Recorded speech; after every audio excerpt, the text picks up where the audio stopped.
we're going to continue to work on cultivating your relationship with food and changing how you view food, how it serves you. So let's get into it. We're going to talk about energy density, nutrient density, and then the two compared to each other. So energy dense foods. We're getting away from calling foods good and bad. And this is part of it. So energy density is just a measurement of the number or amount of calories or energy in a given weight of food or drink. So for example, we have energy dense foods and we have low energy dense foods. And I'm going to go through some examples of each. And this is just say, like, if we had a cup or 100 grams of, let's say, M&Ms, then that is going to be more energy dense than if we had a cup or 100 grams of cucumbers. Okay, the cup or the 100 grams of M&Ms is going to have more calories in it, even though it's the same amount than the cucumbers do. So energy dense foods or drinks generally have more calories or energy relative to the portion size that you eat or drink. So a smaller portion will equal a higher number of total calories or energy. So if we're comparing M&Ms and cucumbers, we want the same amount of calories, then you're going to have like a whole, like let's say we want 10 calories, you're going to have a lot of cucumbers and you're probably going to only have like 2 M&Ms. So some energy dense foods, things like pizza, burgers, granola bars, energy bars, most protein bars or a good amount of protein bars, dried fruit, fried foods, nuts and nut butter are really energy dense. 1 tablespoon or 16 grams of peanut butter is like 100-ish calories. Same thing with olive oil. Sodas, which are full sugar, juices, sweet tea, French fries. But baked goods, a lot of salad dressings, fattier cuts of meat like ribs or ribeye or sausage or pulled pork, candy, I know, all the delicious things. And again, I just want to say these are not bad. They are just more energy dense or calorie dense. Low energy dense foods. So these are the food and drink that generally have fewer calories or energy relative to the portion size. So things like cucumbers, squash, melon, berries, carrots, unsweetened tea, 0 sugar soda or diet sodas, things like chicken breast, tuna, egg whites, yogurt, lettuce, greens, etc. Those are going to have less calories in them, and these are foods that like you can eat higher volumes of.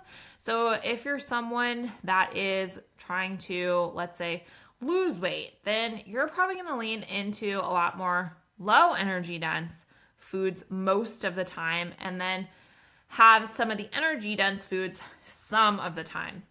And if you're someone who's wanting to maybe gain, then it may be the opposite, because these are going to be really, really filling. And when you want to eat a lot of calories, that's going to be hard to do.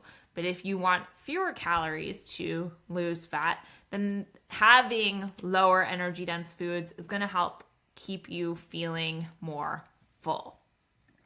So let's talk about nutrient density. So nutrient density is the measurement of how rich in nutrients an item is relative to the amount of calories it has in it. So we're looking at low nutrient dense foods. When we talk about nutrients here, we're talking about macronutrients, but we're also talking about vitamins and minerals.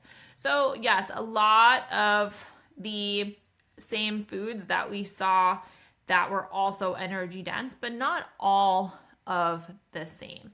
So basically there's higher calories in these foods, but lower amounts of certain macronutrients or vitamins and minerals compared to the calorie amount.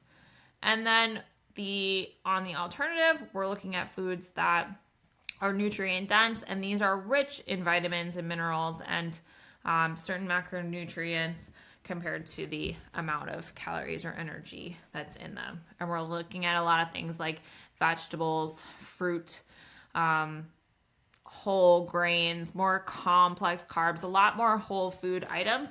But also there is whole food items on the low nutrient dense side as well. The energy dense and the low nutrient dense. There are whole food items on that side as well. So these are things to pay attention to. When we compare the two, I'm going to try to move my face around in here. We need to remember that there's a place for all of these foods and drinks in your diet. If you're not, allergic or you don't like them or they don't make you feel like crap, then you don't need to avoid them completely. Just reminding yourself that nothing is off limits. You can make choices here, and it's totally okay to enjoy the foods that you love. There's room for those in a well-balanced diet. And you can enjoy those things guilt-free, and you can enjoy those things in moderation, even if your goal is fat loss. So remembering that a lot of the time, low nutrient dense foods, high energy dense foods are often demonized, and they're not bad. We're not calling foods good or bad. We're looking at what the makeup is, how we can build these into our diet as a whole in ways that support us. So remembering again that nutrient dense does not equal always better or healthier. It does not always equal weight loss or fat loss. Low nutrient dense, high energy dense foods do not always equal bad or unhealthy, or it doesn't always mean that you're going to gain weight or gain fat when you eat them. And low energy dense foods do not always equal better or healthier. We have to look at these things in and of themselves, but also as a whole in your diet. What does your diet look like as a whole? No food or food group alone is going to make you gain weight or gain body fat or ruin your progress. You're definitely not bad for wanting to have some of these things or having them. So be intentional when you bring these things into your diet.